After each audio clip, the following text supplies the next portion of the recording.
पर आ गया और चुपचाप उसने खुद को लुढ़कने दिया। वह फिर से पेड़ के तने पर चढ़ गया और पेड़ के छेद की स्थिति तक पहुंचकर उसने अपने हाथ से अजगर को पकड़कर जमीन पर फेंक दिया। फिर एक पत्थर उठाकर उसे मार डाला। हालांकि यहाँ की सांपों में बहुत सारे परजीवी होते हैं। 2 दिन बाद जॉर्डन ने पाया कि उसके सिर पर घाव पर एक उभार आ गया है, जिसमें ऐसा लगता है कि अंदर कीड़े चल रहे हैं और मानसिक रूप से भी उसे भ्रम होने लगे। रात को उसने जंगल में बाघ की छाया तक देखी। जब अगला दिन आया तब तक उसके माथे पर उभरा हुआ गांठ असहनीय हो चुका था। जॉर्डन को उसकी ऊपरी परत को चिमटी से काटना पड़ा और फिर उससे उसने लगभग 10 सेंटीमीटर लंबा कूदता फांदता कीड़ा निकाला।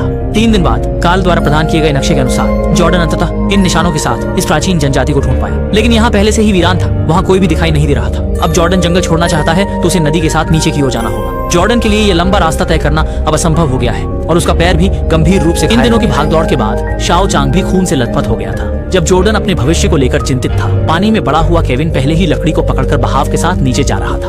अब वह जंगल से बाहर निकल चुका था और स्थानीय निवासियों द्वारा खोज लिया गया था। थोड़े आराम के बाद उसने स्थानीय पुलिस स्टेशन की ओर। केविन ने तुरंत मदद मांगी और एक विमान को नदी के साथ जॉर्डन को ढूंढने के लिए बुलाया, लेकिन विमान की ऊंचाई से जंगल में स्थित जॉर्डन नहीं दिखा।